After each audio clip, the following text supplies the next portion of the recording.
Erattupetta ideal public ലൈബ്രറിയുടെ ആഭിമുഖ്യത്തിൽ സംഘടിപ്പിച്ച ബഷീർ അനുസ്മരണ പരിപാടി വ്യത്യസ്തത കൊണ്ട് ശ്രദ്ധേയമായി. ലൈബ്രറി അങ്കണത്തിൽ സംഘടിപ്പിച്ച പരിപാടിയിൽ ലൈബ്രറി കൺവീനർ PM മുഹ്സിൻ അധ്യക്ഷത വഹിച്ചു. 10 വ്യക്തികൾ ബഷീറിന്റെ വ്യത്യസ്തമായ 10 പുസ്തകങ്ങൾ അവലോകനം നടത്തിക്കൊണ്ടായിരുന്നു പരിപാടി. പ്രൊഫസർ AM റഷീദ്, ന്റുപുപ്പാക്കൊരാനേണ്ടാർന്ന്, VT ഹബീബ്, ബാല്യകാലസഖി, ബിനുരാജ്, വിശ്വവിഖ്യാതമായ മൂക്ക്, അമീൻ ഒപ്റ്റിമ, മതിലുകൾ, ഷാഹുൽ, പാത്തുമ്മയുടെ ആട്, തുൽഹ നദ്വി, ഭൂമിയുടെ അവകാശികൾ, റഷീദ നിജാസ്, ജന്മദിനം, തസ്നീം K മുഹമ്മദ്, പ്രേമലേഖനം, അബ്ദുള്ള ഖാൻ, ശബ്ദങ്ങൾ, PS ഹാഷിം, മാന്ത്രിക പൂച്ച എന്നിവരാണ് ബഷീർ കൃതികൾ അവലോകനം നടത്തി സംസാരിച്ചത്. ഇന്ദിരാഗാന്ധി ഇന്ത്യയുടെ പ്രധാനമന്ത്രിയായിരുന്ന സമയത്ത് ഇന്ത്യയിലെ മുസ്ലിം സാംസ്കാരിക നവോത്ഥാന നായകരെക്കുറിച്ച് പഠനം നടത്തി. അന്ന് ഇന്ത്യയിലെ എല്ലാ സംസ്ഥാനങ്ങളിലും ആ ഗവേഷണ സംഘം പര്യടനം നടത്തി. അങ്ങനെ നമ്മുടെ കൊച്ചു കേരളത്തിലും ആ സംഘം എത്തി. എനിക്ക് അവരുടെ പേര് മറന്നുപോയി. വളരെ പ്രസിദ്ധരായ 2 പത്രപ്രവർത്തകരായിരുന്നു അവർ കേരളത്തിൽ വന്ന് ആ വലിയ പഠന കൂട്ടായ്മയിലേക്ക് പഠിക്കാൻ ആവശ്യമായ ആ വ്യക്തികളെക്കുറിച്ച് 2 പേരെയാണ് കേരളത്തിൽ ചേർത്ത് നിർത്തിയത്. അതൊന്ന് വൈക്കം മുഹമ്മദ് ബഷീർ എന്ന സാഹിത്യകാരനായിരുന്നു, മറ്റൊന്ന് CN അഹമ്മദ് മൗലവിയുമായിരുന്നു. ഇങ്ങനെ 2 പേരെ കുറിച്ച് പഠനം നടത്താനാണ് അവർ കേരളത്തിൽ ഇന്ദിരാഗാന്ധി അയച്ച സംഘത്തിൽ വന്നത്. അപ്പം വെറുമൊരു സാഹിത്യകാരനായിരുന്നെങ്കിൽ ഒരുപക്ഷെ കേശവദേവോ പൊൻകുന്നം വർക്കിയോ തകഴിയോ ഒക്കെ ആ ഗണത്തിൽ പെടുമായിരുന്നു. മറിച്ച് ബഷീറിനെ വെറും ഒരു സാഹിത്യകാരനപ്പുറത്ത് കൃത്യമായ ഒരു സാമൂഹിക പരിഷ്കർത്താവ് എന്ന നിലയിൽ കൂടി നാം ചേർത്ത് വായിക്കേണ്ടതുണ്ട്. ബഷീർ വെറുതെ ചിരിച്ച് സമയം കളഞ്ഞു പോയ ഒരു സാഹിത്യകാരന് ഇടക്കാലങ്ങളിൽ വായിക്കപ്പെട്ടെങ്കിലും വായന വളരെ ഗൗരവതരമായ അവസ്ഥയിലേക്ക് പോയ ഒരു കാലഘട്ടത്തിൽ ബഷീർ ജീവിതത്തിന്റെ പല വീക്ഷണകോണുകളിൽ നിന്നും ആളുകൾ വായിക്കുന്നു. വായനയിൽ കുറഞ്ഞ കാലഘട്ടത്തിലും അങ്ങനെ വായിക്കുന്നു എന്നത് വലിയ അഭിമാനം തോന്നിയിട്ടുണ്ട്. കാരണം ഇവിടെ 10 പ്രധാനപ്പെട്ട വ്യക്തികൾ 10 പുസ്തകങ്ങൾ അവതരിപ്പിക്കുമ്പോഴും 10 വീക്ഷണകോണുകളിലൂടെയാണ് ആ പുസ്തകത്തെ അവർ നോക്കിക്കാണുന്നത്. വിശക്കുന്നവൻ എങ്ങനെ പ്രണയിക്കുന്നു, ആ പ്രണയത്തിന് എന്താണ് മാസ്മരികത എന്ന് ബഷീർ പറഞ്ഞു വെക്കുന്നുണ്ട്. ഞാൻ പുസ്തകത്തിലേക്കൊന്നും കിടക്കുന്നില്ല, കാരണം അത് ഇവിടെ അവതരിപ്പിക്കാനുള്ളത്. എനിക്ക് തോന്നുന്നത് അതിന് ധാരാളം പല കോണുകളിൽ നിന്ന് തന്നെ സമീപിക്കാമെങ്കിലും ഒരുപക്ഷെ എനിക്ക് തോന്നുന്നത് കേരളത്തിലെ മുസ്ലിം ആധുനികതയുമായി ബന്ധപ്പെട്ട പുസ്തകമായിട്ടാണ് ഞാനതിനെ കാണുന്നത്. ആധുനികത എന്ന് പറഞ്ഞ ഒരു സവിശേഷമായ ജീവിതാവസ്ഥയിലൂടെയാണ് എല്ലാവരും കടന്നു പോകുന്നത്. അതൊരുപക്ഷെ യൂറോപ്പിലുണ്ടായ നവോത്ഥാനവുമായി ബന്ധപ്പെട്ട പുതിയൊരു ജീവിത വീക്ഷണമാണ് ആധുനികത എന്ന് പറയുന്നത്. അതിനെ പാരമ്പര്യവുമായും ആധുനികതയും പാരമ്പര്യവും തമ്മിലുള്ള ഏറ്റുമുട്ടൽ ഇന്നുമുണ്ട് നമ്മളെല്ലാവരുടെയും ഉള്ളിലുള്ള കാര്യമാണ്. കാരണം ആധുനികത അല്ലെങ്കിൽ പാശ്ചാത്യമായിട്ടുള്ള കൊണ്ടുവരുന്ന ഒരു സംസ്കാരവും അതിൽ വ്യത്യസ്തമായിട്ടുള്ള ഒരു പാരമ്പര്യാധിഷ്ഠിതമായിട്ടുള്ള ഒരു ഏഷ്യൻ സംസ്കാരം തമ്മിലുള്ള ഏറ്റുമുട്ടൽ എന്ന് പറയുന്നത് എല്ലാ കാലത്തും ഉണ്ട്, ഇന്നുമുണ്ട്, അന്നും ഉണ്ടായിരുന്നു. നമുക്കറിയാം കേരളത്തിലെ മുസ്ലിം സമുദായത്തെ കുറിച്ച് പറഞ്ഞാൽ ഒരു കാലഘട്ടത്തിൽ പക്ഷേ ഏറ്റവും അവസാനം ആധുനികവൽക്കരിക്കപ്പെട്ട സമുദായമാണ് മുസ്ലിങ്ങൾ. കേരളത്തിലെ മുസ്ലിങ്ങൾ കടന്നുപോയ ഒരു പാരമ്പര്യത്തിന് നീണ്ട കാലമുണ്ട്. അതിൽ നിന്ന് വ്യത്യസ്തമായി നവോത്ഥാന പ്രസ്ഥാനങ്ങളൊക്കെ ആരംഭിക്കുന്ന ഒരു ഘട്ടവുമുണ്ട്. ആ ഘട്ടത്തിൽ വന്ന ഒരു പുസ്തകമായിട്ട് അല്ലെങ്കിൽ ഒരു കൃതിയായിട്ട് എനിക്ക് തോന്നിയിട്ടുണ്ട്. കാരണം അതിൽ നമ്മൾ മനസ്സിലാക്കുന്ന കുഞ്ഞുമാത്തമ്മയുടെ കുടുംബം എന്ന് പറയുന്നത് ഒരു പക്ഷേ കേരളത്തിലെ പാരമ്പര്യ യാഥാസ്ഥിതിക മുസ്ലിം സമൂഹത്തിന്റെ പ്രതിനിധിയായിട്ട് വേണമെങ്കിൽ ആ കുടുംബത്തെ കാണാം. കാരണം എല്ലാ അർത്ഥത്തിലും ആധുനികമായ വിദ്യാഭ്യാസത്തിൽ കടന്നു പോകാത്ത വളരെ ഗ്രാമ്യമായ ഭാഷ ഉപയോഗിക്കുന്ന സാധാരണ നമുക്ക് തോന്നാവുന്ന ഒരുപക്ഷെ നമുക്ക് താഴേക്കിടയിലുള്ളതെന്ന് പറയാം. പാരമ്പര്യമായ കുടുംബം വലിയ മുകളിൽ നിൽക്കുന്ന കുടുംബമാണെങ്കിലും അവരുടെ ജീവിത രീതിയൊക്കെ നമ്മൾ മനസ്സിലാക്കുന്നിടത്തോളം വളരെ യാഥാസ്ഥിതികമായ ഒരു പശ്ചാത്തലമാണ് ആ കുടുംബത്തിനുള്ളത്.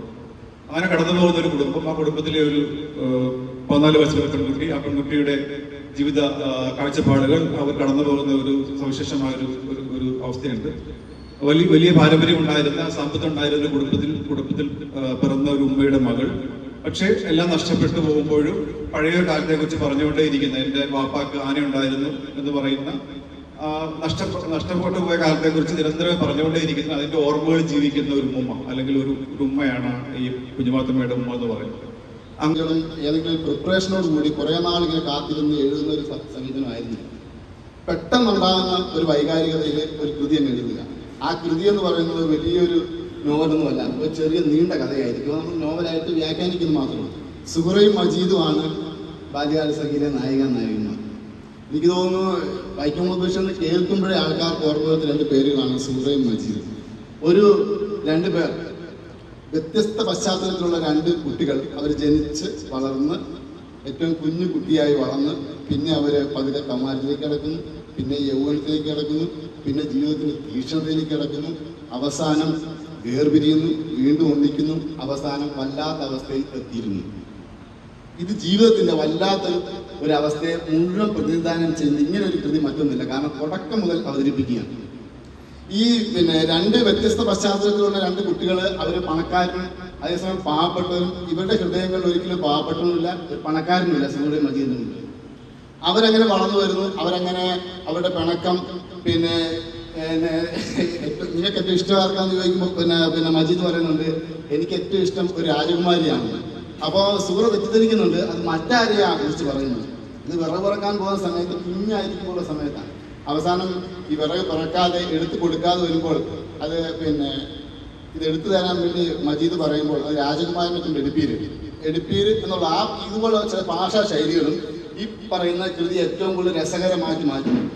അതിനുശേഷം ഈ കുഞ്ഞു പ്രായം കഴിഞ്ഞതിന് ശേഷം ഇവർക്ക് പ്രായപൂർത്തിയായി എന്ന് തെളിയിക്കാൻ, അതുവരെയുള്ള ഈ പുരുഷനാണോ സ്ത്രീയാണോ അങ്ങനെയുള്ള വിവേചനമൊന്നും ഇല്ലാത്ത കുഞ്ഞു കുട്ടികളായിരുന്നു ഇവര്. പെട്ടെന്ന് അവരുടെ മനസ്സിലേക്ക് ഈ കൗമാരത്തിന്റെ പ്രായപൂർത്തിയാകേണ്ട ഘട്ടത്തിലേക്ക് വരുന്നതിനെ കുറിച്ച് പറയുന്നത് എന്താ വെച്ചാല്, മജീദിന് പരു വരുന്നു. മജീദിന് പരു വരുന്ന സമയത്ത് പരു എന്ത് ചെയ്താൽ പരു പൊട്ടുന്നില്ല. മാക്സിമം ശ്രമിച്ചിട്ട് നോക്കിയിട്ടും കൂനപ്പാലി കുത്തി നോക്കിയിട്ടും പരു പൊട്ടുന്നില്ല. അങ്ങനെ പരു പൊട്ടാത്ത സമയത്ത് ഈ സൂറ അവിടെ കടന്ന് പരു ആകപ്പാട് ഇങ്ങനെ പിഞ്ഞു നിൽക്കുന്ന സമയത്ത് മജീദിനെ കാണാനായിട്ട് എല്ലാവരും വരുന്ന കൂട്ടത്തിൽ സൂറ വരുന്നുണ്ട്. അന്ന് സൂറ ഈ പരു നോക്കട്ടെ പരുവിലേക്ക് തൊടുന്നുണ്ട്. അപ്പോൾ ഇവർ കൗമാരമൊക്കെ ഇങ്ങനെ പിന്നിടുന്ന സമയമാണ്. അപ്പോൾ ഈ പരുവിൽ തൊടുകയും അതുവരെ ഇല്ലായിരുന്നു ഈ പരു ഒരൊറ്റ പൊട്ടുപൊട്ടുന്നു. ഇപ്പൊ എന്ന് വെച്ച് കഴിഞ്ഞെങ്കിൽ ഈ യൗവനത്തിലേക്ക്, ഈ കൗമാരത്തിലേക്ക് ഒരാൾ എങ്ങനെ കടന്നു വരുന്നുവെന്ന് വളരെ രസകരമായിട്ട് അവിടെ അവതരിപ്പിക്കുന്ന ഒരാളുണ്ട്. അവരുടെ രാസമാറ്റം എന്താണ്? ഈ രസകരമായ കാഴ്ചകളൊക്കെ കഴിഞ്ഞു എല്ലാവരുടെയും ജീവിതത്തിൽ ഉണ്ടാകുന്ന പോലെ തന്നെ അവസാനം യൗവനത്തിലേക്ക് പോകുന്നു. യൗവനത്തിലേക്ക് പോകുമ്പോൾ അവിചാരിതമായ വേർപിരിയലിന് ശേഷം വീണ്ടും കണ്ടുമുട്ടുമ്പോൾ സൂറ വേറെ വിവാഹിതയായിരുന്നു. വിവാഹത്തിന് ശേഷം വീണ്ടും ഒരു കണ്ടുമുട്ടുന്ന സമയത്ത് വികാരപരമായ രംഗമുണ്ട്. എന്തുകൊണ്ടാണ് എന്നെ കാത്തിരിക്കാഞ്ഞത്? അപ്പോൾ ആരും എന്നോടൊന്നും ചോദിച്ചില്ല, എന്നെ വിവാഹം ചെയ്ത് വിട്ടു എന്നാണ് പറയുന്നത്. ആ വിവാഹ ജീവിതം പരാജയപ്പെടുന്നു. വീണ്ടും വായനക്കാരൻ്റെ പ്രതീക്ഷ വരുന്നത് പിരിഞ്ഞ് ഒന്നിക്കുന്നു. അങ്ങനെ ഒന്നിക്കാനുള്ള എല്ലാ പ്രതീക്ഷകളുമായിട്ട് ഇരിക്കുമ്പോഴാണ് വീണ്ടും മജീദിന് വീണ്ടും ഒരു യാത്രയ്ക്കുള്ള ഒരു പോക്ക് കൂട്ടുന്നത്. അങ്ങനെ യാത്ര ചെയ്യുന്ന സമയത്ത് ഞാൻ വളരെ ചുരുക്കിയാണ് പറയുന്നത്, കാരണം 5 മിനിറ്റ് കൊണ്ട് എങ്ങനെ ഇത് പറയുന്നുള്ള പ്രശ്നം. അവസാനം പോകാൻ സമയത്ത് സൂറ പറയുന്നുണ്ട്, സൂറ എന്തോ ഒരു കാര്യം പറയാനായിട്ട് ലാസ്റ്റ് പോകാൻ സമയത്ത് ബഷീറിനോടുള്ള മജീദിനോട് പറയുന്നുണ്ട്, പിന്നെ എന്ന് പറഞ്ഞിങ്ങനെ വരുമ്പോൾ നമ്മളോടൊക്കെ പറയുന്നത് യാത്ര പോകുന്ന സമയത്ത് പിന്നെ എന്ന് പറയുമ്പോൾ എന്താണെന്ന് മജീദ് തിരിഞ്ഞു നോക്കുമ്പോൾ ബസ് അവിടെ വന്നു കഴിഞ്ഞു. അപ്പോൾ അതിന്റെ മറുപടി കേൾക്കാതെ മജീദ് കൽക്കട്ടയ്ക്ക് തിരിച്ചു പോകുന്നു. അവസാനം കൽക്കട്ടയിൽ ചെന്ന് അവസാനം അതിന്റെ ചോട്ടിത്രേ ഉള്ളൂ, അവസാനം ഒരു കത്ത് വരുന്നുണ്ട് വീട്ടിൽ നിന്ന്. ഉമ്മ എഴുതിയൊരു കത്ത്. നമ്മുടെ ആ സൂറ ഉണ്ടല്ലോ, അതിനൊക്കെ ആ സൂറ മരിച്ചുപോയി. ഈ സമയത്ത് ഇദ്ദേഹത്തിന് ഉണ്ടാകുന്ന ഒരു വലിയ പാവതലമുണ്ട് എന്ന് പറഞ്ഞാൽ എന്താണ് ആ പറഞ്ഞു വെക്കാൻ എന്താണ് സൂറ പറഞ്ഞ് നമ്മളോട് പറയാൻ ശ്രമിച്ചിരുന്നെന്നുള്ളത്. ഈ ഒരു ചോദ്യം ഒരു വായനക്കാരൻ്റെ മരണം വരെ നിൽക്കുമെന്നുള്ളതാണ് ഈ നോവലിന്റെ ഏറ്റവും വലിയ വിജയം. മാത്രമല്ല ഈ വിശ്വവിഖ്യാതമായ മൂക്ക് 1954 പുറത്തിറങ്ങുന്നത്. നന്നേ ചെറിയൊരു കഥയാണ്. അതൊരു ഹാസ്യാത്മകമായിട്ട് പറഞ്ഞു പോകാവുന്നൊരു കഥയാണ്. ഇതിന്റെ മുഖ്യ കഥാപാത്രം എന്ന് പറയുന്ന ഒരു സാധാരണ കുശിനിക്കാരനാണ്. ആ കുശിനിക്കാരന് പ്രത്യേകിച്ച് ഒന്നുമില്ല. 24 വയസ്സായപ്പോൾ സാധാരണ ഒരു ദിവസമായിരുന്നു. പക്ഷെ കുഞ്ഞൊരു സംഭവം ഉണ്ടായി. അദ്ദേഹത്തിന്റെ മൂക്ക് ഒരല്പം വളർന്നു. എന്തുകൊണ്ട് മൂക്ക് അല്പം വളർന്നു? ദിവസേന ആ മൂക്ക് വളർന്നുകൊണ്ടേയിരുന്നു. അത് വായും കടന്ന് താടിയും കടന്ന് താഴേക്ക് വളരാൻ തുടങ്ങി. അപ്പോഴതൊരു പുതിയ കാഴ്ചയായിരുന്നു എല്ലാവർക്കും. ആ കുശിനിക്കാരന് വളരെ ഒരു സാധാരണ കുശിനിക്കാരൻ. അദ്ദേഹത്തിന് പ്രത്യേകതകളൊന്നുമില്ല, വായനയോ അറിവോ ഒന്നുമില്ല. ഭക്ഷണം ഉണ്ടാക്കുക, അതിനുശേഷം മൂക്കിപ്പൊടി വലിക്കുക, കിടന്നുറങ്ങുക, ഇത് മൂന്നും ഉണ്ടായിരുന്നുള്ളൂ. അദ്ദേഹത്തിന് കിട്ടുന്ന ശമ്പളമൊക്കെ അമ്മയാണ് വാങ്ങിച്ചു കൊണ്ട് പോകുന്നത്. അത്ര ഉത്തരവാദിത്തമൊക്കെ ഉള്ളൂ. പക്ഷേ ഇദ്ദേഹത്തിൻ്റെ മൂക്ക് വളരാൻ തുടങ്ങി. അപ്പോൾ അദ്ദേഹം കുശിനിപ്പണിക്ക് നിന്ന വീട്ടിലേക്ക് കൂടുതൽ ആൾക്കാർ വരാൻ തുടങ്ങി. ഈ കൗതുകമുള്ള ഈ മൂക്ക് കാണാനും ഈ മൂക്കനെ കാണാനുമായിട്ട് ആൾക്കാർ വരാൻ തുടങ്ങി. അങ്ങനെ ആൾക്കാർ പെരുകി വന്നു. അതിൻ്റെ അനന്തരഫലമായിട്ട് മൂക്കൻ്റെ പണി പോയെന്ന് വെച്ചാൽ അവിടെ ആൾക്കാർ തിരക്ക് കൂടി. ആ വീട്ടിൽ നിന്ന് പലതും മോഷണം പോകാൻ പോയി. 18 വയസ്സുള്ള ഒരു പെൺകുട്ടിയെ തട്ടിക്കൊണ്ട് പോകാൻ ശ്രമം നടന്നു. അങ്ങനെ മൂക്കൻ്റെ പണി പോയി. മൂക്കന് ഒറ്റപ്പെട്ട സ്വന്തം വീട്ടിൽ, ദാരിദ്ര്യം നിറഞ്ഞ വീട്ടിലിരിക്കുമ്പോൾ അപ്പോഴും മൂക്കനെ കാണാൻ ആൾക്കാർ വന്നുകൊണ്ടിരുന്നു. പക്ഷേ മൂക്കൻ എന്തെങ്കിലും കഴിച്ചോ, എന്താണ് ഇത്ര ക്ഷീണിച്ചിരിക്കുന്നതെന്ന് ആരും ചോദിച്ചില്ല. ആൾക്കാരുടെ തിരക്കുകൾ കൂടിയപ്പോൾ ഒരു ദിവസം മൂക്കൻ പറഞ്ഞു, ഈ മൂശേട്ടകളെ ആട്ടിപ്പുറത്താക്കേ എന്ന് അമ്മയോട് പറഞ്ഞു. അമ്മ ഇവരെല്ലാം ആട്ടിപ്പുറത്താക്കി. അന്ന് തൊട്ട് അവരുടെ നല്ലകാലം തുടങ്ങിയായിരുന്നു. അന്ന് തൊട്ട് മൂക്കനെ കാണാൻ വേണ്ടി വരുന്ന ആൾക്കാർ കുറേശ്ശെ കൈക്കൂലി അമ്മയ്ക്ക് കൊടുത്ത് മൂക്കനെ കാണാൻ തുടങ്ങി. അങ്ങനെ പതുക്കെ മൂക്കൻ്റെ ദാരിദ്ര്യം മാറി. ആൾക്കാർ കൂടുതൽ സന്ദർശകരായി. മൂക്കൻ ആ നാട്ടിലെ ഒരു പ്രശസ്തനായ വ്യക്തിയായി മാറി.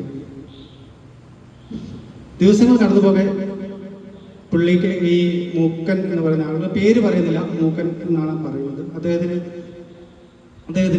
രാഷ്ട്രീയ പാർട്ടികൾ അദ്ദേഹത്തിന്റെ പേരിൽ അണിനിരക്കാനുണ്ടായി. 2 സുന്ദരികളായ സെക്രട്ടറിമാർ ആ മൂക്കന് സെക്രട്ടറിമാരായിട്ട് വന്നു. പിന്നീട് അദ്ദേഹം ഒരു നല്ല വീട് വെച്ചു. ഇങ്ങനെ അയാൾ പൊതുവെ അപ്പോൾ ഈ മാധ്യമങ്ങൾ മൂക്കനെ വാഴ്ത്താൻ തുടങ്ങി. മൂക്കനെ വാഴ്ത്തി എന്ത് പറഞ്ഞാലും, സമൂഹത്തിൽ എന്ത് നടന്നാലും അതിനെക്കുറിച്ച് മൂക്കൻ അഭിപ്രായം പറയണം. എവറസ്റ്റിന് മുകളിൽ ആൾ കയറിയതാണെങ്കിലും മരിച്ച ആൾ ജീവിച്ചു എന്ന് പറയുകയാണെങ്കിൽ അതിനെക്കുറിച്ച് മൂക്കൻ എന്ത് പറഞ്ഞു എന്നാണ് ആൾക്കാർ ശ്രദ്ധിക്കുക. അങ്ങനെ ഇരിക്കെ ഈ മൂക്കനെ 2 പാർട്ടിക്കാർ ഏറ്റെടുക്കണം. ആദ്യം ഒരു വിപ്ലവ പാർട്ടി ഒരു സെക്രട്ടറി, സുന്ദരിയായ സെക്രട്ടറിയെ ചാക്കിട്ട് പിടിച്ചു. ആ ചാക്കിട്ട് പിടിച്ചിട്ട് ആ പാർട്ടിയുടെ ആളായിട്ട് മാറ്റി. അത് കഴിഞ്ഞപ്പോൾ 2ാമത്തെ സെക്രട്ടറി സുന്ദരി അതിൽ അസൂയ കൊണ്ട് ഇതിനെതിരെ ഒരു പ്രസ്താവന ഇറക്കി. അങ്ങനെയാണ് ഒരു സുപ്രഭാതത്തിൽ ഒരു സുന്ദരിയായ സെക്രട്ടറി പറയുന്നു, മൂക്കിൻ്റെ മൂക്ക് ഒറിജിനൽ അല്ല, അത് റബ്ബർ മൂക്കാണെന്ന്. ജനം ഇളകി, സമൂഹം ഇളകി, ആകെ കലാപമായി. മൂക്കിൻ്റെ മൂക്ക് റബ്ബർ മൂക്കാണോ? അതിനകം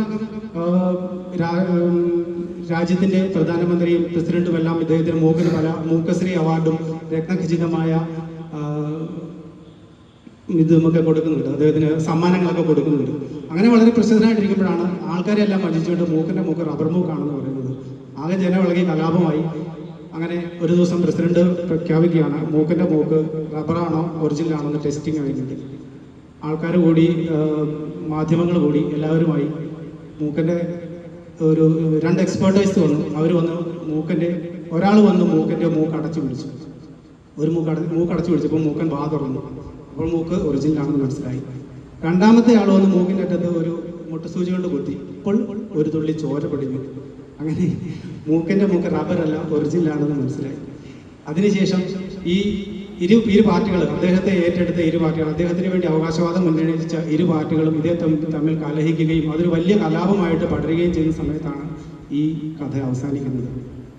ഇതിലൂടെ എനിക്ക് തോന്നുന്നത് ബഷീർ പറയാൻ ശ്രമിച്ചത്, പ്രിയപ്പെട്ട വൈക്കം മുഹമ്മദ് ബഷീർ സാർ പറയാൻ ശ്രമിച്ചത്, സമൂഹത്തിലുണ്ടാകുന്ന ചെറിയ സംഭവങ്ങൾ അല്ലെങ്കിൽ കുഞ്ഞു സംഭവങ്ങളെ പോലും ഊതിപ്പെരുപ്പിച്ച് വലുതാക്കി അതിൻ്റെ പേരിൽ കലാപം സൃഷ്ടിക്കുന്നവരെ ഒരു സറ്റേറിക്കലായിട്ട് അല്ലെങ്കിൽ ഒരു തമാശ കലർന്ന് ഒരു നർമ്മ രൂപേണ അവതരിപ്പിച്ച നമ്മുടെയൊക്കെ പൊതുബോധത്തെയും നവമാധ്യമ സംസ്കാരത്തെയും അദ്ദേഹത്തെ തമാശ കലർന്ന കണ്ണുകളിലൂടെ അവതരിപ്പിക്കുകയാണ് എന്നാണ് എനിക്ക് എൻ്റെ വായനയിലൂടെ തോന്നിയിട്ടുള്ളത്. നമ്മളെല്ലാം പല അനുഭവങ്ങളിലൂടെ കടന്നു പോകുന്നവരാണ്. ജീവിതത്തിലെ ഏകാന്തതയിൽ ഒരു തിരുനാളം കിട്ടുമ്പോഴുണ്ടാവുന്ന ആശ്വാസം എന്തെന്ന് നമുക്ക് അറിയാവുന്നതാണ്. ഈ കഥയിൽ ആ തരത്തിലുള്ള ഒരു വീക്ഷണമാണ് പ്രതിപാദനം ചെയ്യുന്നത് എന്നാണ് എനിക്ക് തോന്നിയത്. തടവുകാരനായി ജയിലിൽ കഴിയുമ്പോൾ, തിരുവനന്തപുരത്ത് ജയിലിൽ കഴിയുമ്പോൾ കൂടെ ഉണ്ടായിരുന്ന സഹതടവുകാരെല്ലാം തന്നെ പുറത്തിറങ്ങുന്ന ഒരു അവസരത്തിൽ ഒറ്റപ്പെട്ടു പോയി ജയിലിൽ നിന്ന് എങ്ങനെ ചാടാം എന്നാലോചിച്ചിരിക്കുന്ന ആ സമയത്ത് തൊട്ടപ്പുറത്തെ സ്ത്രീ ജയിലിൽ നിന്നും കേൾക്കുന്ന ഒരു ശബ്ദം വീണ്ടും ജീവിതത്തിലേക്ക് തിരിച്ചു പോവാനും അവിടെ തന്നെ തുടരാനും പ്രതീക്ഷ നൽകുന്ന ഒരു കഥയാണ് മതിലുകളിലൂടെ വൈക്കം മുഹമ്മദ് ബഷീർ നമ്മുടെ മുമ്പിൽ പ്രതിപാദിക്കുന്നത്.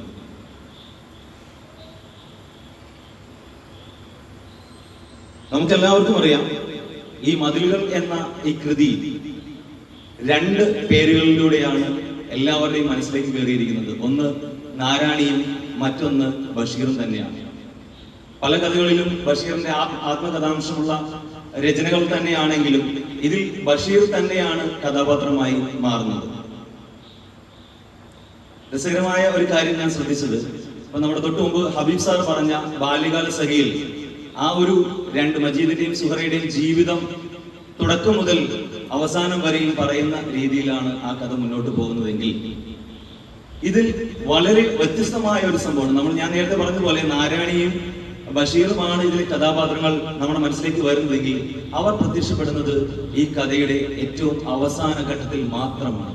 2 മണിക്കൂറുള്ള സിനിമയിലെ അവസാനത്തെ അരമണിക്കൂറിലാണ് ഈ കഥാപാത്രങ്ങൾ പ്രത്യക്ഷപ്പെടുന്നത്. പക്ഷേ ആ ഒരു അവർ തമ്മിലുള്ള ആ സംഭാഷണവും ആ പ്രേമബന്ധവും ഒക്കെ ആ ശബ്ദത്തിലൂടെയുള്ള അവർ തമ്മിലുള്ള ആശയവിനിമയം ഒക്കെ വളരെ മനസ്സിലേക്ക് ആഴത്തിൽ ഓരോ വ്യക്തിയുടെയും മനസ്സിലേക്ക് കടന്നു ചെന്നിട്ടുണ്ട് എന്നതാണ് ഒരു വലിയ യാഥാർത്ഥ്യം.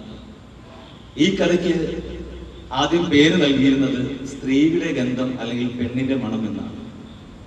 ഞാൻ ആലോചിക്കുകയാണ്, അതായിരുന്നു പേരെങ്കിൽ ഒരു പക്ഷേ നമുക്ക് ഇത്രയും റിലേറ്റ് ചെയ്യാൻ കഴിയുമായിരുന്നു എന്ന് സംശയം. എന്തായാലും ആ കഥയ്ക്ക് നൽകാൻ കഴിയുന്ന ഏറ്റവും ഉചിതമായ പേര് തന്നെയാണ് മതിലുകൾ എന്നുള്ളത്. ഇന്നും നാം ജീവിക്കുന്ന ഈ കാലഘട്ടത്തിലും ശബ്ദങ്ങളിലൂടെ പ്രണയിക്കുന്ന ഒരുപാട് ആളുകൾ നമുക്ക് ചുറ്റിലുമുണ്ട്. അത് ബഷീറും നാരായണിയുമല്ല, പകരം അപരനാമത്തിലും വ്യാജ പേരുകളിലും ഫേക്ക് ഐഡിയയിലും ഒക്കെയായി ആളുകളെ പറ്റിക്കാനായി പ്രണയം നടിക്കുന്ന കുറെ ആളുകളുടെ കാലഘട്ടത്തിലാണ് നാം ഇന്ന് കഴിയുന്നത് എന്നതുകൂടി ഈ അവസരത്തിൽ ഞാൻ ഓർക്കുകയാണ്. ഇതിൽ രസകരമായ സംഭവം, ഒരു കഥ എങ്ങനെ ജനിക്കുന്നു എന്നുള്ളത് വളരെ രസകരമായ ഒരു കാര്യമാണ്. കേരള കൗമുദിയിലെ ഒരു ഓണപ്പതിപ്പിൽ പ്രസിദ്ധീകരിക്കാനായി ഒരു കഥ ബഷീറിനോട് അതിന്റെ പത്രാധിപരായ കെ ബാലകൃഷ്ണൻ പല കുറി ആവർത്തിച്ച് ആവശ്യപ്പെട്ടിട്ടും ലഭിക്കാത്ത സാഹചര്യത്തിൽ അദ്ദേഹത്തിന്റെ വീട്ടിലേക്ക് ചെല്ലുകയും അവിടെ നിന്ന് അദ്ദേഹം അറിയാതെ ഭാർഗവി നിലയം എന്ന് പറയുന്ന അദ്ദേഹത്തിന്റെ തിരക്കഥ എടുത്തുകൊണ്ട് വന്ന് പ്രസിദ്ധീകരിക്കാൻ പോകുന്ന ഒരു അവസരത്തിലാണ് ഈ കഥ ജനിക്കുന്നത്. ബഷീറിന് അനുവാദമില്ലാതെ തന്നെ ഇത് എടുത്തുകൊണ്ട് വരികയും അതിന്റെ പ്രസിദ്ധീകരണത്തിനായി എല്ലാ പണികൾ മുന്നോട്ട് പോവുകയും പരസ്യപ്പെടുത്തുകയും ചെയ്ത സാഹചര്യത്തിൽ ബഷീർ അറിയുകയും അദ്ദേഹം തിരുവനന്തപുരത്തേക്ക് ചെന്ന് ഇത് ചെയ്യരുത് എന്ന് പറയുകയും ചെയ്തു. വളരെ ദേഷ്യപ്പെട്ട് അവരോട് ചെന്ന് ബാലകൃഷ്ണനെ തപ്പിയെടുക്കുകയും അദ്ദേഹത്തോട് പറയുകയാണ്, ഇങ്ങനെ ചെയ്യരുത്, കാരണം ഞാൻ ഈ കൃതി തിരക്കഥയാക്കി ഒരു സിനിമയ്ക്ക് വേണ്ടി കൊടുത്തിരിക്കുകയാണ്, അത് പുറത്തിറക്കാൻ അങ്ങനെ ഒരു സംഗതി പുറത്തു വന്നാൽ ഈ സിനിമയുടെ പ്രാധാന്യം നഷ്ടപ്പെട്ടു പോകും എന്ന് പറയുകയും അതിന്റെ അടിസ്ഥാനത്തിൽ അദ്ദേഹം നേരത്തെ കൊടുത്ത വാക്കിന്റെ അടിസ്ഥാനത്തിൽ അദ്ദേഹം ബാലകൃഷ്ണന് ഉറപ്പ് കൊടുക്കുകയാണ്, ഞാൻ പുതിയൊരു കഥ നിങ്ങൾക്ക് നൽകാം. ആത്മകഥാംശമുള്ള കുറെ സംഭവങ്ങൾ അദ്ദേഹം വിവരിക്കുകയും അതിൽ നിന്നും തിരുവനന്തപുരം ജയിലിൽ വെച്ച് നടന്ന ഈ സംഭവം പറയുകയും ചെയ്തു. അങ്ങനെയാണ് ഈ സംഭവം ഒരു കഥയായി 2-3 ദിവസം കൊണ്ട് കഥയായി രൂപപ്പെടുകയും അത് ഈ പറഞ്ഞ സ്പെഷ്യൽ പതിപ്പിൽ പുറത്തിറങ്ങുകയും ചെയ്തു. ഭ്രാന്തിന്റെ വേളയിൽ ചികിത്സയ്ക്ക് വേണ്ടി അദ്ദേഹം തലയോലപ്പറമ്പിലെ വീട്ടിൽ കഴിയുമ്പോഴാണ് ഈ നോവൽ എഴുതി തീർത്തത്. ആദ്യം ഈ ഒരു നോവലിന് ഇട്ട പേര് പെണ്ണിന്റെ ബുദ്ധി എന്നായിരുന്നു. അങ്ങനെയാണ് ഈ നോവലിന് പേര് വന്നതെങ്കിൽ ഒരു കാരണവശാലും ഇത് ശ്രദ്ധിക്കപ്പെടത്തില്ല. ഏറ്റവും ആപ്റ്റായിട്ടുള്ള ഒരു മുസ്ലിം സാധാരണ കുടുംബത്തിലെ പേരായി മാറി ലോകം കീഴടക്കിയ ഈ ഒരു നോവലിന് പാത്തുമ്മയുടെ ആട് ഏറ്റവും ആപ്റ്റായിട്ടുള്ള ഒരു പേര് തന്നെയാണ് കൊടുത്തിരിക്കുന്നത്. ഈ നോവലിലെ കഥാപാത്രങ്ങൾ ബഷീറിന്റെ വീട്ടിലെ അംഗങ്ങൾ തന്നെയായിരുന്നു. ബഷീറിന് 2 സഹോദരിമാർ, അതിൽ മൂത്ത സഹോദരിയുടെ പേരാണ് പാത്തുമ്മ. ഈ പാത്തുമ്മയുടെ ആടും അവരുടെ ദൈനംദിന ജീവിതങ്ങളും ഒരു കൂട്ടുകുടുംബത്തിലെ സാധാരണക്കാരുടെ അവസ്ഥകളും പറഞ്ഞു പോകുന്ന ഈ പുസ്തകം ഏകദേശം 25 കൊല്ലം മുന്നേ 10ാം ക്ലാസ്സിൽ പഠിച്ചതായിട്ട് എനിക്ക് ചെറിയ ഓർമ്മയുണ്ട്. മുസ്ലിം പറഞ്ഞപ്പോ അത് ഒന്നുകൂടി ഒന്ന് പൊടിതട്ടി കുറച്ച് കാര്യങ്ങൾ ശേഖരിച്ചു. പക്ഷെ 5 മിനിറ്റ് കൊണ്ട് ഒന്നും ആകത്തില്ല, സമയമാകുമ്പോൾ രൂക്ഷമായിട്ട് നോക്കിയാണ്. നോവലിലെ കഥാപാത്രങ്ങൾ ഏറ്റവും സാധാരണക്കാരായിട്ടുള്ള ഒരു ഫാമിലിയുടെ ഒരു കുടുംബത്തിന്റെ പണ്ടത്തെ അവസ്ഥകളാണ് ഇതിൽ പറഞ്ഞു വെക്കുന്നത്. മനുഷ്യർക്ക് മാത്രമല്ല, മനുഷ്യേതര കഥാപാത്രങ്ങൾക്കും അർത്ഥവ്യാപ്തി നൽകുന്ന, ഗ്രാമീണ ബിംബങ്ങളുടെ പ്രതിഫലനം കാണിക്കുന്ന, കുടുംബത്തിന്റെ സമൂഹത്തിന്റെ ഐക്യം കാണിക്കുന്ന പണ്ടത്തെ തറവാട്ടിന്റെ ഒരു പാരമ്പര്യം വിളിച്ചു വരുന്ന കൃതിയായി മാറി, നോവലായി മാറി ബഷീറിന്റെ പാത്തുമ്മയുടെ ആട്. എപ്പോഴും പാത്തുമ്മ പറയുന്ന ഒരു വാക്യമുണ്ട്, എന്റെ ആടൊന്ന് പെരട്ടെ. ഏറ്റവും സാധാരണമായ കുടുംബമാണ്. ആടൊന്ന് പെറ്റാൽ പാല് കറന്ന് വീടിന്റെ കതകിന്റെ ആ ഒരു ഡോറിന് ശരിയാക്കാൻ പറ്റും എന്ന് ആഗ്രഹിച്ചു പോകുന്ന പാത്തുമ്മയെ നമുക്ക് ഈ പറയുന്ന നോവൽ കാണാൻ പറ്റും. ഒരു സാധാരണക്കാരൻ എത്രത്തോളം ഇതിനകത്ത് വിഷമിച്ചിരുന്നു പണ്ടത്തെ കാലങ്ങളിൽ എന്ന് ഈ ഒരു കൃതി വായിക്കുമ്പോൾ മനസ്സിലാകും. ഒരിക്കൽ ബഷീറിനെ പാത്തുമ്മ വീട്ടിൽ സൽക്കരിച്ചു. ബഷീറിന് 2 സഹോദരന്മാരുണ്ട്, ഖാദറും മജീദും. ഇതില് ബഷീറിനെ സ്വന്തം പെങ്ങളായ പാത്തുമ്മ സൽക്കരിക്കുമ്പോൾ പത്തിരിയും അതുപോലെ തന്നെ കരൽവരട്ടി എല്ലാം കൊടുക്കുമ്പോൾ ഹനീഫയും ഖാദറുമാണ്. ഇവർ രണ്ടുപേരും കൂടി കേസ് കൊടുക്കാൻ വേണ്ടി പോവാം. കാരണം ഇവർക്ക് ഈ പറയുന്ന പാത്തുമ്മയുടെ കെട്ടിവനുമായിട്ട് അല്ലെങ്കിൽ ഹസ്ബൻഡുമായിട്ട് പണമനോറുണ്ട്, ഒത്തിരി പൈസ കൊടുക്കാണ്ട്, കടം കൊടുക്കാറുണ്ട്. അതുകൊണ്ട് നിങ്ങൾക്കെതിരെ ഒന്നാം പ്രതിയായിട്ട് പാത്തുമ്മയെയും 2ാം പ്രതിയായിട്ട് പാത്തുമ്മയുടെ ഹസ്ബൻഡിനെയും 3ാം പ്രതിയായിട്ട് മകളായ ഖദീജയെ ഉൾപ്പെടുത്തി കേസ് കൊടുക്കും. എന്തിനാ? സ്വന്തം വേറെ സഹോദരനായ ബഷീറിനെ സൽക്കരിച്ചതിന്റെ പേരിൽ എന്ന് പറഞ്ഞു വെക്കുന്നത്. അപ്പൊ സാധാരണക്കാരന്റെ അവസ്ഥയാണ് ഇല്ല. ഇനി മൃഗങ്ങൾക്കും മനുഷ്യരോടുള്ള പോലെ തന്നെ പ്രതിപത്തി കാണിക്കണം എന്ന് പ്രത്യേകം ഈ നോവൽ പറഞ്ഞു വെക്കുന്നു. കഥയിലുടനീളം ശുദ്ധ നർമ്മത്തോടെയാണ് പറയുന്നതെങ്കിലും അക്കാലത്തെ ഇല്ലായ്മകളും കഷ്ടപ്പാടും ഒരു കൂട്ടുകുടുംബം അനുഭവിക്കുന്ന കൊച്ചു കൊച്ചു വർത്തമാനങ്ങളും പിണക്കങ്ങളും കുശുമ്പും എല്ലാ സാഹചര്യവും മനസ്സിലാക്കി തരാൻ ഈ നോവൽ നമ്മെ സഹായിക്കുന്നു. ബഷീർ ഈ ഒരു ആടിനെ സംബോധന ചെയ്യുന്നത് ഹേ അജസുന്ദരി എന്ന് വിളിച്ചാണ്. ഹേ അജസുന്ദരി, എത്ര സുന്ദരിയായ ആട് എന്ന് നമുക്ക് ഈ കഥാപാത്രത്തിൽ കാണാൻ പറ്റും. അടുത്തത്, മനുഷ്യരും ജന്തുക്കളും പറവകളും സസ്യലതാദികളും ഉൾപ്പെടുന്ന ഒരു വലിയ കുടുംബമാണ് ഈ ഭൂമി എന്ന് മനസ്സിലാക്കാൻ ഈ നോവൽ പ്രത്യേകം സഹായിക്കുന്നു. ഒരു വീടിനെ, ഒരു ലോകത്തെ പൊട്ടിച്ചിരിക്കാൻ മാറ്റുന്ന രാസവിദ്യയിലൂടെ ബഷീർ ഈ കൃതി എത്രത്തോളം ആളുകളുടെ ഉള്ളിലേക്ക് പരന്നൊഴുകുന്നു ഇന്നും എന്നത് ഏറ്റവും ചിന്തിക്കേണ്ട വിഷയമാണ്. എല്ലാവർക്കും നന്ദി. ബഷീർ കൃതികളിൽ ആവർത്തിച്ച് വരുന്ന പ്രമേയങ്ങളിലൊന്ന് നമുക്ക് പരിശോധിച്ചാൽ പരിസ്ഥിതിയുമായി ബന്ധപ്പെട്ടാണെന്ന് കാണാൻ കഴിയും. ബഷീറിനെ സംബന്ധിച്ചിടത്തോളം പൂവും പുല്ലും കായും തുടങ്ങി ജീവസുറ്റ ജൈവപ്രകൃതി കഥാപാത്രങ്ങളായി അണിനിരക്കുന്ന അതിമനോഹരമായിട്ടുള്ള ഇതിവൃത്തമാണ് ബഷീറിന്റെ എല്ലാ ഗ്രന്ഥങ്ങളിലും കൃതികളിലും കഥകളിലും നമുക്ക് കാണാൻ കഴിയുന്നത്. ഇതൊക്കെ ചേർത്ത് പിടിക്കുന്ന ഒരു രാസബന്ധനം എന്ന നിലയിൽ സ്നേഹം വളരെ പ്രധാനപ്പെട്ട ഒന്നായി അതിൽ വർദ്ധിക്കുന്നുണ്ട്. നമുക്ക് ഒരുപാട് ഉദാഹരണം പറയാൻ കഴിയും. എൻ്റെ ഉപ്പാക്ക് ആന ഉണ്ടായിരുന്നു എന്ന് പറയുന്നതിൽ ഒരു അട്ട കടിക്കുന്നതുമായി ബന്ധപ്പെട്ടൊരു സംഗതി ഉണ്ട്. അത് കഴിഞ്ഞോന്ന് എനിക്കറിയില്ല, അതിന് വിശദീകരിക്കാതിരിക്കുന്നു. അത് കഴിഞ്ഞാണ്. അതേപോലെ ആട് ഒരു കഥാപാത്രമായി തന്നെ കടന്നു വരുന്നുണ്ട്. അപ്പൊ അവിടെയൊക്കെ ഒരു പരിസ്ഥിതിയുമായി ബന്ധപ്പെട്ട ഒരു ഇഴുകിച്ചേരലുണ്ട്. എന്താണെങ്കിലും ഭൂമിയുടെ അവകാശികൾ എന്ന കഥയിൽ കഥാനായകനായിട്ട് യഥാർത്ഥത്തിലുള്ളത് ബഷീർ തന്നെയാണ്. ബഷീറും ഭാര്യയാണ് അതിൽ ഏറ്റവും പ്രധാനപ്പെട്ട ഒരു മുഖ്യ കഥാപാത്രം എന്ന റോളിൽ വരുന്നത്. പ്രിയപ്പെട്ട ബഷീർ ഈ ഭൂഗോളത്തിന്റെ ഒരിച്ചിരി പിടിയോളം മണ്ണിന്റെ ഒരു 2 ഏക്കറോളം ഭൂമിയുടെ ആജീവനാന്ത അവകാശിയായി തീർന്നിരിക്കുകയാണ്. പുള്ളിയൊരു പറമ്പ് മേടിച്ചു, അതിനാണ് ഇത്രയും പറഞ്ഞു വെച്ച്. തീപിടിച്ച വിലയ്ക്ക് വാങ്ങിയ കഷണം ഭൂമിയുടെ എല്ലാ ഉടക്കുകളും തീർത്തിട്ടുണ്ട്. മുന്നാധാരങ്ങളെല്ലാം സഭദ്രം പെട്ടിയിലിരിക്കുന്നു. ഭൂഗോളത്തിലെ ഈ 2 ഏക്കർ സ്ഥലത്തിന് ക്ഷീരവധത്തിലോ സൗരയൂഥത്തിലോ അണ്ടകടാഹത്തിലോ പ്രപഞ്ചങ്ങളിലെ മറ്റാർക്കും തന്നെ ഒരവകാശവുമില്ല.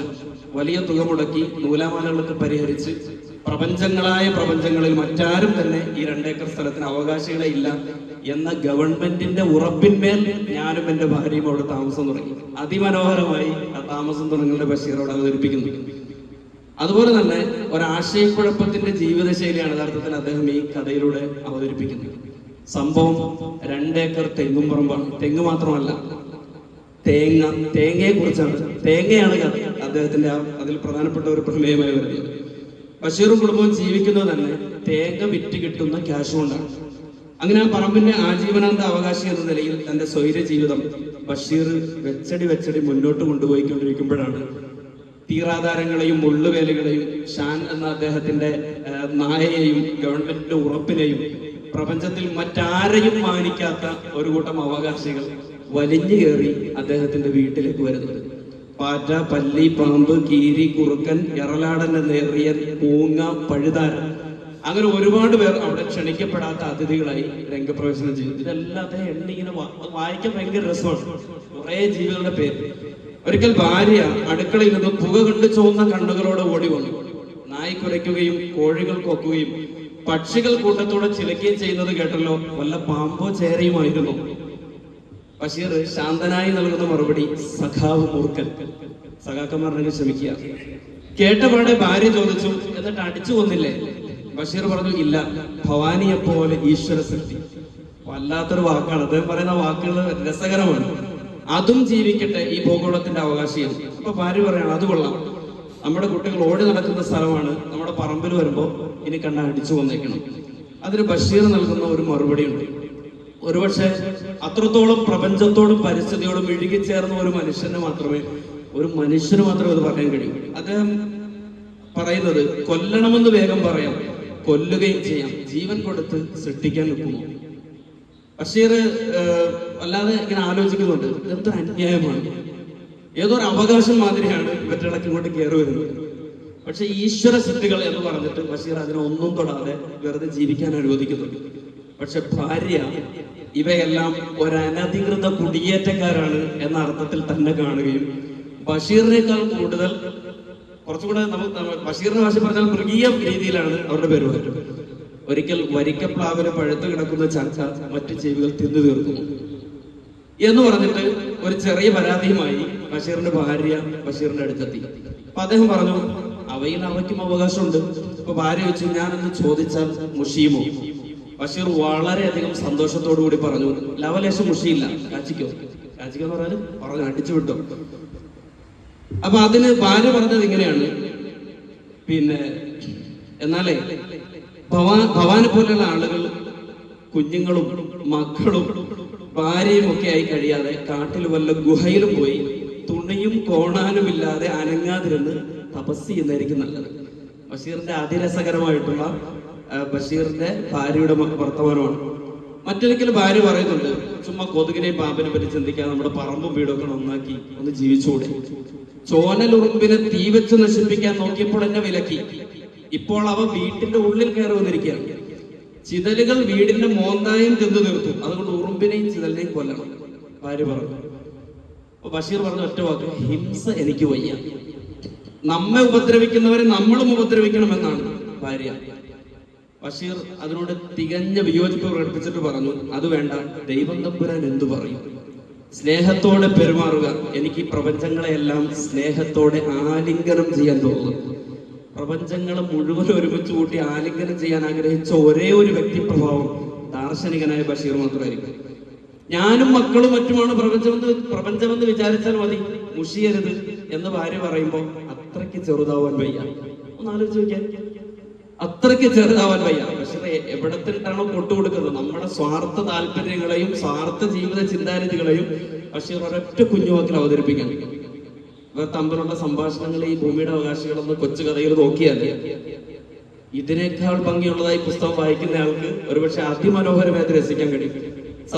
ഒരു ദിനത്തില് ഒരു നാളുകളിൽ അദ്ദേഹത്തിന്റെ ഒരു ജന്മദിനം കടന്നു വന്നു. അപ്പൊ ആ ജന്മദിനത്തിലുണ്ടായ ഒരു അനുഭവമാണ് പറയുന്നത്. അതിരാവിലെ എണ്ണിച്ച് വെള്ള വസ്ത്രമൊക്കെ ധരിച്ച് ചാരുസേരയിൽ ഇങ്ങനെ ചാരി ഇരിക്കുകയാണ് അദ്ദേഹം. എന്നിട്ട് ആലോചിക്കുകയാണ്, ഒരു ചായ കുടിക്കാൻ പോലും ഇന്ന് ക്യാഷില്ല, ഉച്ചയ്ക്ക് ചോറുണ്ണാൻ ഹമീദ് എന്നെ വിളിച്ചിട്ടുണ്ട്, അപ്പം ഉച്ചവരെ ഞാൻ എങ്ങനെ ഒരു ചായ പോലും കുടിക്കാതെ ഇരിക്കും എന്നുള്ള ചിന്തയിൽ അങ്ങനെ ഇരിക്കുകയാണ്. അന്നേരപ്പോഴാണ് തൊട്ട് അടുത്തുള്ള മാത്യു എന്ന ഒരു വിദ്യാർത്ഥി, അദ്ദേഹം താമസിച്ച അദ്ദേഹത്തിന്റെ റൂമിന്റെ അടുക്കളയോട് ചേർന്നുള്ള ഒരു സ്റ്റോർ റൂമിലാണ് കഥാനായകൻ താമസിക്കുന്നത്. ക്യാഷ് കൊടുക്കാൻ ഇല്ലാത്തതുകൊണ്ടാണ് അങ്ങനെ അവിടെ താമസിക്കുന്നത്. അങ്ങനെ രാവിലെ അതിനപ്പോൾ അദ്ദേഹത്തിന് ഗുഡ് മോർണിംഗ് ആശംസകൾ നേർന്നുകൊണ്ട് പുനരാവർത്തനങ്ങൾ, ഇനിയും ഇതുപോലെ ഒരു പുനരാവർത്തനം ഉണ്ടാകട്ടെ എന്ന് പറയുമ്പോൾ അയാൾക്ക് കഥാനായകന് ഇങ്ങനെ വിഷമം വരുക. ഇന്നത്തെ പോലെ ഉള്ള ഇന്നത്തെ എനിക്ക് കടം മേടിക്കാതെ ആളുകളോട് നല്ല രീതിയിൽ പെരുമാറാൻ എനിക്ക് കഴിയണേ എന്ന് പ്രാർത്ഥിച്ചുകൊണ്ട് തന്നെയാണ് കഥാനായകൻ അവിടെ നിൽക്കുന്നത്. അങ്ങനെ 7 മണിയായി, 9 മണിയായി. 9 മണിയായപ്പോൾ ചായ കുടിക്കാനിട്ട് വല്ലാത്തൊരു പാട്, തല കറങ്ങുന്നു.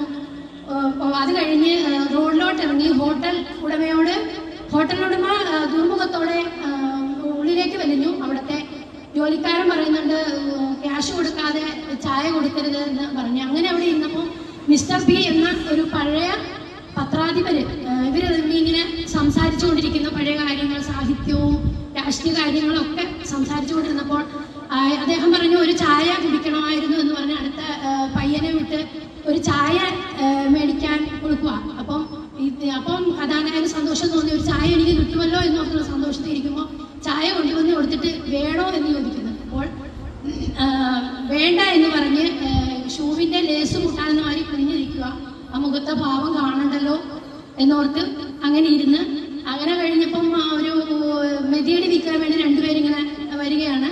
അവരോട് വേണ്ട, കുഞ്ഞുങ്ങളെ വേണ്ട എന്ന് പറഞ്ഞപ്പോൾ ആ വസ്ത്രം കണ്ടു കഴിഞ്ഞപ്പോൾ ഒരു പുച്ഛത്തോടെ തന്നെ സംസാരിച്ചിട്ട് അവർ കടന്നു പോവുകയാണ്. അങ്ങനെ 10:30 11 ഇനിയിപ്പം ഹമീദ് വിളിച്ചിട്ടുണ്ട്, ഉച്ചയ്ക്ക് ഊണിന് വേണ്ടി വിളിച്ചിട്ടുണ്ട്. അപ്പം ഊണ് കഴിക്കാൻ വേണ്ടി പോകാൻ ഇനി 1 മൈൽ ദൂരം നടക്കണം. അങ്ങനെ നടന്ന് അവിടെ എത്തണം. കടയിൽ പോയപ്പോൾ ആളില്ല. എന്നെ ഒന്ന് വിളിക്കാമായിരുന്നല്ലോ എന്ന് പറഞ്ഞിട്ട് ആത്മബോധം ചെയ്യുക, മറന്നു പോയതായിരിക്കും എന്ന് വീട്ടിൽ പോയി ഭാര്യയെ വിളിക്കുമ്പോൾ ഇല്ല, അദ്ദേഹം ഇല്ല, ഒരിടത്ത് പോയിരിക്കുക, വൈകുന്നേരം സന്ധ്യയ്ക്ക് വരുള്ളൂ എന്ന് പറഞ്ഞു. അപ്പോൾ ഞാൻ വന്ന് പറയണം ഞാൻ ആരാണ് എന്ന് ചോദിച്ചപ്പോൾ ഞാൻ ആരാണ് എന്ന് സ്വയം ചോദിക്കുക, ഞാൻ ആരാണ് എന്ന്. അങ്ങനെ വന്നിരുന്ന് ഒരു 3 മണിയായപ്പോൾ 3 മണിയായി 3:30 അപ്പോൾ അടുത്ത വീട്ടിലെ ഒരു വേലക്കാരൻ പയ്യൻ വന്ന് തീപ്പെട്ടിക്കൊണ്ട് ചോദിക്കുക. അപ്പോൾ അവർ ചോദിച്ചു ഇത് ഇന്ന് ഭക്ഷണമൊന്നും കഴിച്ചില്ലേ എന്ന് ചോദിച്ചു. അല്ല, എന്താണ് മുഖത്ത് ഒരു വിഷമം, എന്ത് പറ്റിയെന്ന് ചോദിച്ചു. ഒന്നുമില്ല, ഭക്ഷണമൊന്നും കഴിച്ചിട്ടില്ല എന്ന് പറഞ്ഞപ്പോൾ ഉടനെ 2 അണ എൻ്റെ കയ്യിലുണ്ട്, ഞാൻ അത് കൊണ്ടുവന്ന് തരാം, ഞാൻ അടുത്ത മാസം എനിക്ക് വീട്ടിൽ പോകുമ്പോൾ എനിക്ക് തന്നാൽ മതി എന്ന് പറഞ്ഞ് അത് കൊണ്ടേ കൊടുത്ത്.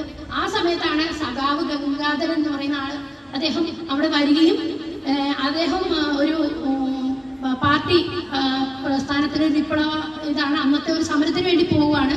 തൊഴിലാളികൾ 3000 പേര് പട്ടിണി കിടക്കുന്ന ഒരു തൊഴിലാളികൾ, അന്ന് ഒരുപാട് പ്രശ്നങ്ങളുണ്ട്. അപ്പം ഞാൻ അങ്ങനെ പോകുമ്പോൾ എനിക്ക് വോട്ടുകൂലിക്ക് പോലും ഇല്ല എന്ന് പറഞ്ഞു. ഞാനും ഒന്നും കഴിച്ചിട്ടില്ല എന്ന് പറഞ്ഞു. അന്നേരപ്പോഴാണ് അയാൾ 2 അണയും കൊണ്ട് വരുന്നത്.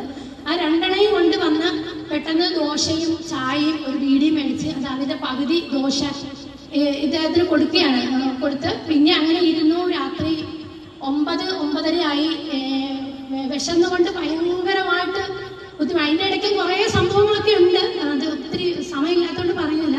അങ്ങനെ 9:30 ഭക്ഷണം കഴിക്കാതെ ഇങ്ങനെ കിടന്നിട്ട് ഉറക്കം വരുന്നില്ല. അപ്പോഴാണ് തൊട്ടപ്പുറത്തെ വീട്ടിലെ മാത്യുവിൻ്റെ വീട്ടിൽ ഇങ്ങനെ കടുക് വറുക്കുന്നതിൻ്റെയും ഒക്കെ ഇത് തന്നെ അതിങ്ങനെ കേട്ട് മണമടിച്ച് ഇരിക്കുകയായിരുന്നു. അങ്ങനെ ഇപ്പോൾ പെട്ടെന്ന് കുറച്ച് കഴിഞ്ഞപ്പം മാത്യു വന്നിട്ട് ഞാൻ ഇന്ന് സിനിമയ്ക്ക് പോവുക എന്ന് പറഞ്ഞു. അത് കഴിഞ്ഞ് കുറച്ച് കഴിഞ്ഞപ്പോൾ ഈ വേലക്കാരൻ ഇറങ്ങിപ്പോകും, വെള്ളം വരാനായിട്ട് പോവുകയാണ്. അന്നേരപ്പം പതുക്കെ ഇറങ്ങിപ്പോയി അന്നത്തെ ആ ഊണ് കഴിക്കുകയാണ്. ഊണ് കഴിച്ചു കഴിഞ്ഞ് വന്നപ്പം കഴിച്ചു വന്നൊരു സുഖമായിട്ട് എമ്പക്കം വിട്ട്, എന്നിട്ട് മനസ്സിൽ വല്ലാത്തൊരു സങ്കടം തോന്നുന്നു.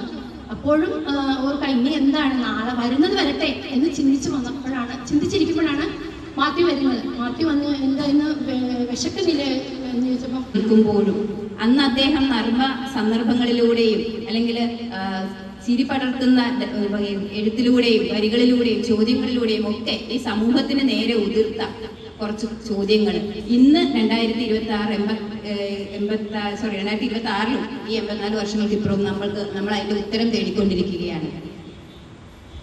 ജീവിതം യൗവന തീക്ഷ്ണവും ഹൃദയം പ്രേമസുരഭിലവുമായിരിക്കുന്ന ഈ അസുലഭ കാലഘട്ടത്തെ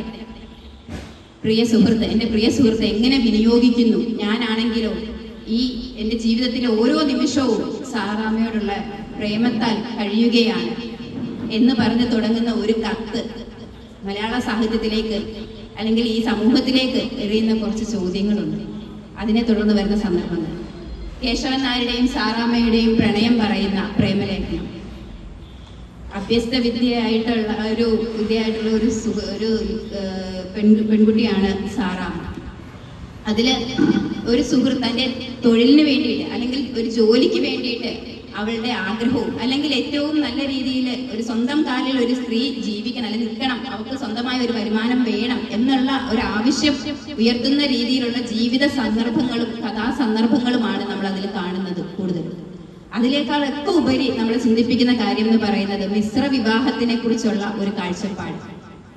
അതുകൂടാതെ നമ്മുടെ ഇപ്പോഴത്തെ കാലഘട്ടത്തിലെ കുട്ടികൾ ഈ പുസ്തകം വായിക്കേണ്ടതിന്റെ ആവശ്യകതയെ കുറിച്ച് ആലോചിച്ചു കഴിഞ്ഞാൽ കാണുമ്പോൾ തന്നെ പെട്ടെന്ന് റിലേഷൻഷിപ്പിലാവുകയും പിന്നീട് ആ ബന്ധം മുമ്പോട്ട് പോകാൻ കഴിയാതെ ബുദ്ധിമുട്ടുകയും കല്യാണം കഴിഞ്ഞതിന് ശേഷം പലരും ഡിവോഴ്സിലേക്ക് പോവുകയും ഒക്കെ ചെയ്യുന്ന കാലഘട്ടത്തിൽ അന്ന് 1942 ഉള്ള ഒരു കഥാപാത്രം തൻ്റെ കല്യാണത്തിന് ശേഷം ഈ കേശവൻ നായർ എന്നുള്ള ഒരു നായർ യുവാവുമായിട്ട് സാറാമ്മ എന്ന ക്രിസ്ത്യൻ യുവതി കല്യാണം കഴിച്ചു കഴിഞ്ഞാൽ എൻ്റെ ജീവിതം മുമ്പോട്ട് എങ്ങനെയായിരിക്കും ചോദ്യങ്ങൾ ചോദിക്കുകയാണ്. തൻ്റെ ജീവിതത്തിൻ്റെ ആ ഒരു ജീവിതം ഏറ്റവും സുരക്ഷിതമായി മുമ്പോട്ട് കൊണ്ടുപോകുന്നതിന് ആദ്യം തന്നെ ചോദ്യങ്ങൾ ചോദിച്ച് അതിന് കൃത്യമായ മറുപടികൾ ആവശ്യപ്പെടുകയാണ്.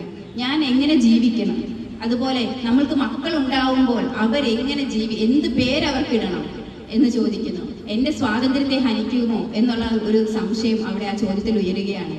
മക്കൾക്ക് എന്ത് പേരിടണമെന്ന് പറയുമ്പോൾ ഓരോ പേരുകളും ആലോചിച്ചു കഴിഞ്ഞാൽ അവർക്ക് കൺഫ്യൂഷൻ ആവുകയാണ്. അവിടെ ഇല്ല, ഇത് ഇന്ന മതത്തിൽപ്പെട്ട ആളാണെന്ന് തിരിച്ചറിയുമോ അല്ലെങ്കിൽ അങ്ങനെ ചിന്തിക്കുമോ എന്ന് വിചാരിച്ച് രണ്ടുപേരും കൂടെ അവസാനം ആകാശമിഠായി എന്ന ഒരു പേര് അവിടെ സെലക്ട് ചെയ്യുകയാണ്.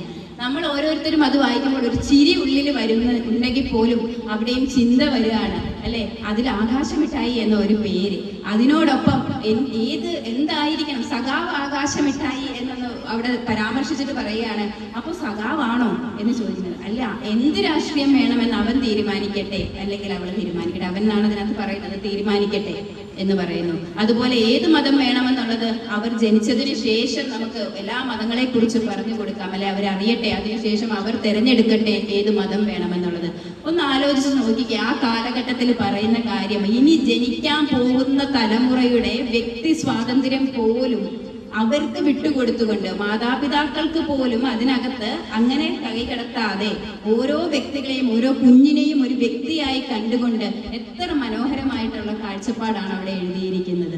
ഈ അവസരത്തിൽ നമ്മൾ ഇപ്പോഴും ചിന്തിച്ചുകൊണ്ടിരിക്കുകയാണ് എന്താണ് നമ്മുടെ മക്കളെ കുറിച്ച് അല്ലെങ്കിൽ ഓരോരുത്തരെ കുറിച്ചും ചിന്തിച്ചുകൊണ്ടിരിക്കുകയാണ്.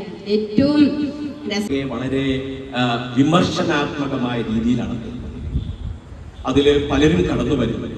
അതില് സെക്സ് ഉണ്ട്, അതേപോലെ തന്നെ പട്ടാളക്കാരന്, വേശ്യ, അമ്മയും കുഞ്ഞും, അതുപോലെ തന്നെ ഒരു ഫാദർ കടന്നു വരുന്നു. അങ്ങനെ സമൂഹത്തിന്റെ താഴേക്കിടയിലുള്ളവരുടെ, അതേപോലെ തന്നെ നിർണായകമായ സ്ഥാനങ്ങളിൽ ഇരിക്കുന്നവരുടെ അവരുടെ കാഴ്ചപ്പാടുകൾ, മനുഷ്യരുടെ ചിന്തകൾ, ഇതെല്ലാം കോർത്തിണക്കിയുള്ള ഒരു കഥയാണ് ശബ്ദം. ഒരു പട്ടാളക്കാരൻ, ഈ അതിലെ ബഷീറും ഒരു കഥാപാത്രമാണ്, എഴുത്തുകാരനാണ്. ഒരു ദിവസം രാത്രി സുഹൃത്തുക്കളൊക്കെ പോയി കഴിഞ്ഞ് ഒറ്റയ്ക്കിരിക്കുമ്പോഴാണ് ഒരു പട്ടാളക്കാരൻ കടന്നു അദ്ദേഹത്തിന്റെ ദയനീയമായ കഥ ഇദ്ദേഹത്തോട് വിവരിക്കുകയാണ്. അതായത് അദ്ദേഹം ഒരു തെരുവിൽ ഉപേക്ഷിക്കപ്പെടുന്നു, ആരും അവരുമില്ലാതെ വളർന്നു വരുന്നു, ഒടുവിൽ തൊഴിലൊന്നും എടുക്കാൻ നിവൃത്തിയില്ലാതെ പട്ടാളത്തിലേക്ക് പോകുന്നു, തിരിച്ചു പട്ടാളത്തിൽ നിന്നും പിരിച്ചുവിടപ്പെടുന്നു. വന്ന് കഴിയുമ്പോൾ അദ്ദേഹത്തിന് ജീവിക്കാൻ മാർഗമില്ല, തെരുവിൽ അലയുകയാണ്. ഒടുവിൽ അദ്ദേഹത്തിന് പല ജീവിതത്തിന്റെ പല സങ്കീർണമായിട്ടുള്ള അവസ്ഥകളിലൂടെ പോയി. ഒരിക്കല് ഈ പട്ടാളക്കാരൻ ഒരു ബിൽഡിങ്ങിൽ തീ കത്തി ആൾക്കാർക്ക് അപകടം പറ്റുമെന്നുള്ള നില വന്നപ്പോൾ ചാടിക്കേറി അതിലുള്ളവരെ രക്ഷപ്പെടുത്തി. അങ്ങനെ ആ നാട്ടിലെ വലിയ ഒരു പണക്കാരന്റെ ആശ്രിതനായിട്ട് മാറി. ഈ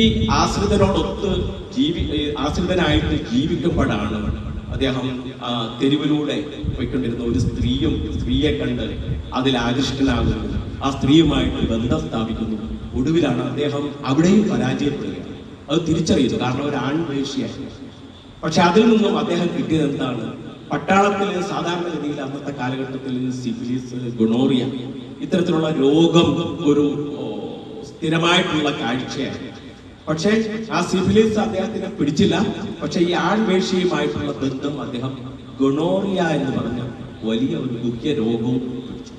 ചുരുക്കത്തിൽ അദ്ദേഹം ആ ജീവിതത്തിലെല്ലാം തകർന്നു. എന്നാൽ മരിച്ചു കളയാമെന്നുള്ള ആ ഒരു തീരുമാനത്തിൽ പോയി റെയിൽ പാളത്തിൽ കിടന്നു. അവിടെയും അദ്ദേഹം പരാജയപ്പെട്ടു. കാരണം ട്രെയിൻ അടുത്ത് വന്നിട്ട് മറ്റൊരു പാളത്തിലേക്ക് തിരിച്ചു. അപ്പൊ അങ്ങനെ അവസാനം സമയം പോയതുകൊണ്ട് ഞാൻ നിർത്തുകയാണ്. അവസാനം അദ്ദേഹം ഈ കഥാകൃത്തിനോട്, ഈ എഴുത്തുകാരനോട് ചോദിക്കുകയാണ്, എന്തിനാണ് ഈ യുദ്ധം? ഈ യുദ്ധം കൊണ്ട് എന്താണ് നേട്ടമുണ്ടായത്? അത് ഭരിക്കുന്നവർക്കും അതുപോലെ തന്നെ ഏകാധിപത്യം, അവരാരും മരിക്കുന്നില്ല. ഇതെല്ലാം പട്ടാളക്കാരാണ് മരിച്ചത്, പാവപ്പെട്ടവരാണ് മരിച്ചത്. അപ്പൊ അങ്ങനെ ഈ യുദ്ധത്തിന്റെ നിരർത്ഥകത വിളിച്ചു പറയുന്നത്. അതേപോലെ തന്നെ അദ്ദേഹം തിരിച്ചു വന്നിട്ട്, പട്ടാളത്തിൽ നിന്ന് തിരിച്ചു വരുന്നിട്ട് തെരുവോരത്തിലാണ് കഴിഞ്ഞത്.